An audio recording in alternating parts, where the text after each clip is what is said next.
Assalamualaikum warahmatullahi wabarakatuh. Anak-anakku kelas 10 yang saya sayangi dan saya banggakan. Ya. Di sini saya akan memberikan materi mengenai peraturan dan tata tertib sekolah. Tetapi sebelumnya, karena ini sistemnya daring, maka kalian harus betul-betul memperhatikan materi yang Anda pahami. Kemudian, kalian perlu menjaga kesehatan sesuai dengan protokol kesehatan yang telah ditentukan oleh pemerintah. Jaga jarak, pakai masker kalau keluar rumah, jangan sering bergerombol dan lain sebagainya. Kemudian, yang perlu dipahami, kalian perlu menjaga kesehatan secara baik, beribadah, ya. Kemudian berdoa semoga corona akan cepat berakhir atau musnah di bumi ini, biar kita bisa melakukan pembelajaran secara tatap muka. Langsung saya akan menjelaskan mengenai peraturan dan tata tertib sekolah. Di sini peraturan dan tata tertib sekolah adalah semua ketentuan atau peraturan dan program yang dibuat oleh sekolah yang mengimplementasikan harus dengan mengandung nilai-nilai budi pekerti dan tidak boleh bertentangan dengan nilai-nilai budi pekerti, sehingga membuat suasana sekolah yang kondusif. Karena kalian sudah menjadi murid SMA Negeri 1 Mayong, maka kalian harus betul-betul mematuhi tata tertib atau aturan yang ada di sekolah kita. Maka di sini berdasarkan kurikulum atau pedoman yang telah ditentukan, maka semua siswa wajib mematuhi tata tertib yang telah ditentukan oleh sekolah, khususnya SMA Negeri 1 Mayong. Karena kemarin kalian kan sudah menerima SKTD, maka di dalam SKTD di situ ada lembar mengenai tata tertib. Mungkin kalian belum membaca. Nanti dibaca kembali tata tertib yang sudah kalian terima apa saja, ada poin-poinnya mengenai apa, poinnya ada berapa, ketentuan masalah mengenai seragam, masuk kelas, ya, kemudian melanggar aturan itu nanti akan dikenakan sanksi, ada poinnya. Untuk mengetahui poinnya itu nanti kalian akan memperoleh ini buku pribadi. Buku pribadi ini nanti berisi mengenai peraturan akademik, ya. Kemudian ada biodata, ada jurnal, ya, jurnal pengajar, ada lagi yaitu masalah pelanggaran. Di sini nanti semuanya akan dicatat di sini. Yang perlu kalian perhatikan, ya, ini jangan sampai hilang. Kalau hilang, nanti kalian disuruh mengganti kembali, ya.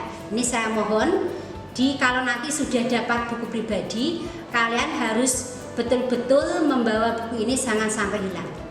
Kemudian apa tata tertib yang ada di situ, ya, poin-poinnya yang paling penting, yang utama secara garis besar, siswa harus hadir sekolah 15 menit sebelum lonceng berbunyi, berbaris dan tertib dan diatur oleh ketua kelas.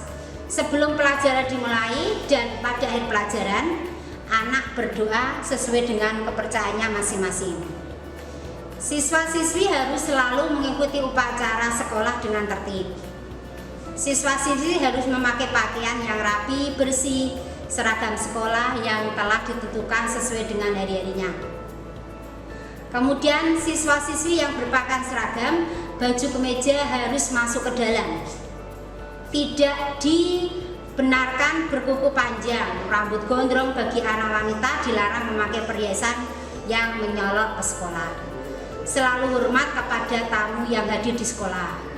Harus patuh kepada peraturan dan tata tertib yang telah ditentukan sekolah. Bila tidak masuk sekolah, orang tua atau wali anak harus memberitahukan dengan lisan atau tertulis ke sekolah. Peliharalah buku dan alat perlengkapan lain secara rapi dan bersih. Pada waktu istirahat, tidak diperkenankan jajan di luar pekarangan sekolah. harus membantu menjaga kebersihan sekolah, membuang sampah pada tempatnya. Berikutnya, bersihkan dan siram kembali WC setelah dipergunakan. Kemudian, buang air harus tepat yang telah ditentukan, di tempat yang telah ditentukan.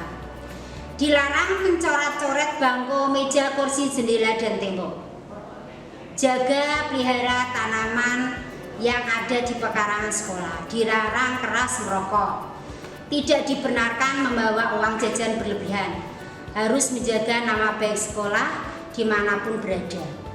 Kemudian kadangkala kita lihat ada anak yang masuk ke kamar mandi. Nah, ini kadangkala air tidak dimatikan. Ini saya mohon ya, sebagai siswa yang mengetahui peraturan atau tata tertib, kalau melihat keran air masih menyala, secara hati nurani sebagai siswa yang baik harus dimatikan. Ini saya mohon ya. Kemudian membuang sampah pada tempatnya, jangan seenaknya, karena nanti itu ada masalah sampah, yaitu bank sampah yang akan dikelola oleh sekolah secara baik ya. Kemudian nanti kalian membaca kembali tata tertib yang sudah kalian peroleh, maka nanti kalian akan memperoleh tugas-tugas yang ada di dalam ketentuan yang sudah kalian pelajari materi mengenai tata tertib. Tugasnya apa? Petunjuknya di situ sudah ada, baca materi dengan seksama. Buatlah resume dari materi MPLS mengenai tata tertib sekolah. Tulis resume di atas kertas HVS minimal 2 halaman dengan menggunakan pulpen atau pena tinta hitam. Dikumpulkan kepada wali kelas masing-masing pada tanggal 20 Juli tahun 2020. Nah, bagi yang tidak mengumpulkan dianggap tidak lulus MPLS-nya. Ini saya mohon dengan hal yang terbaik anak-anakku, semoga dikasih kesehatan ya oleh Allah Subhanahu wa taala, sehingga kalian bisa kembali tatap muka kembali. Karena mungkin kita berdoa semoga virus corona yang ada di bumi ini cepat hilang secara sirna. Kita dikasih kesehatan, keimanan, semoga kita bisa menjalankan secara baik ya. Kita tetap menjaga peraturan-peraturan yang telah ditentukan oleh pemerintah. Kalau keluar rumah pakai masker, jaga jarak, jangan sering bergerombol ya. Kemudian di rumah tetap menjalankan kegiatan daring yang dilakukan oleh sekolah. Jangan hal yang aneh-aneh ya. Kalian berdoa terus semoga tidak ada lagi pembelajaran secara daring, kita bisa menjalankan pembelajaran secara tatap muka. Mungkin kalau ada yang bertanya, bisa bertanya lebih lanjut melalui grup sekolah atau grup yang telah dikeluarkan oleh pihak sekolah. Mungkin dari saya sekian. Apabila ada hal yang tidak diinginkan atau mengena di hati, saya mohon minta maaf yang sebesar-besarnya. Wassalamualaikum warahmatullahi wabarakatuh.